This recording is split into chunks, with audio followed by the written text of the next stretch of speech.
back. This is a little variation on the A shuffle and the open position that we've been working on.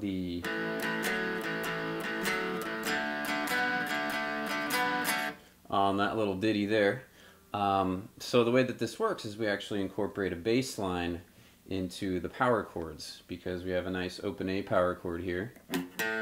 So we always have the luxury of being able to strum two strings. Now there's a bass line that fits nice and comfortably under the fingers that works around these two strings that are the A power chords. So the bass line, I'm just going to kind of break it down a little bit for you, is actually two notes on your open A. Sounds like this. Probably heard it.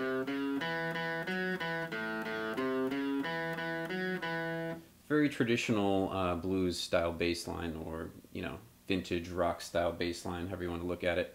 Now the way that we're going to do this is we're just going to pretty much keep our first finger in power chord form along this A power chord and just think of what those bass notes are while still holding down the power chord.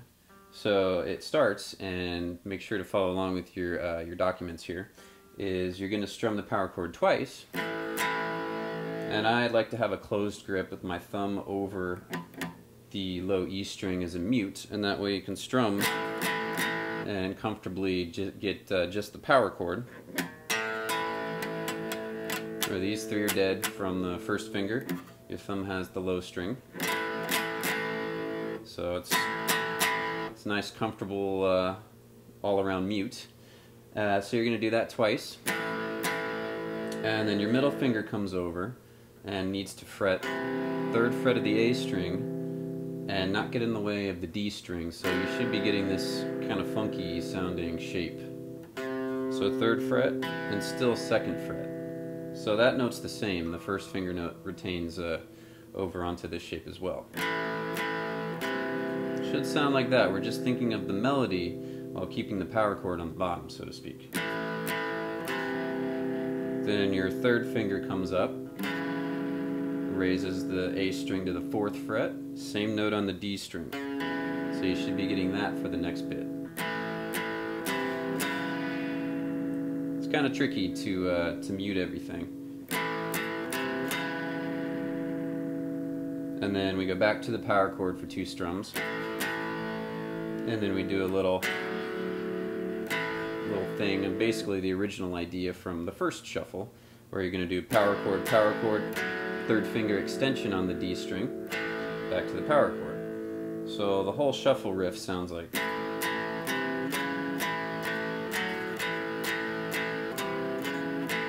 Lots of angles in this one.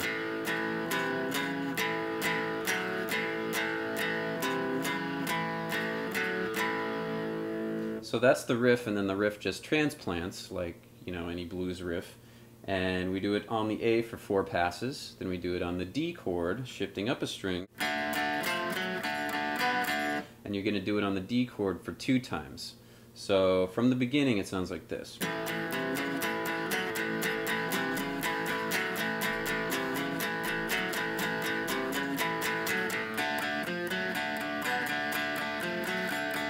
Back to A. Then we jump down to our E. Same riff, but we're going to be off the power chord on the low E string, and do the same riff there.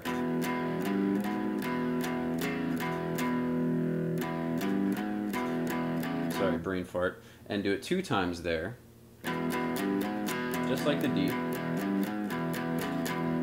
And then come back to our A again. And then for some flavor, I threw in an E7 sharp 9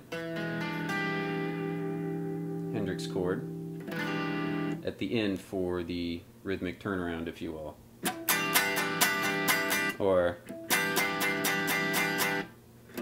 Now this chord in itself is a little tricky. Should be getting that. So you have a dead E string, 7th fret A, 6th fret D, 7th fret G, 8th fret with the pinky on the B. No high string.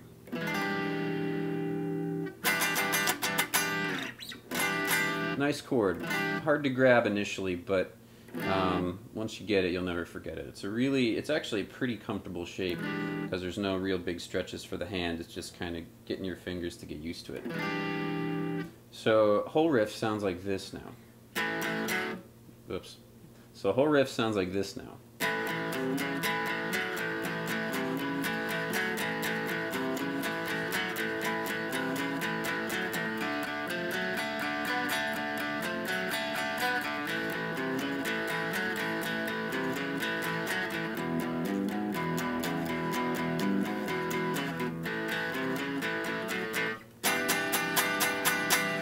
And then it repeats.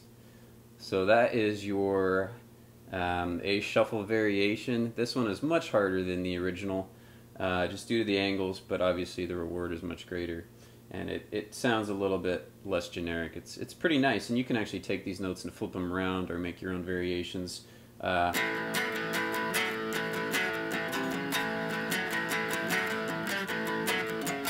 There's all sorts of different things you can do with this, because these notes just sound good.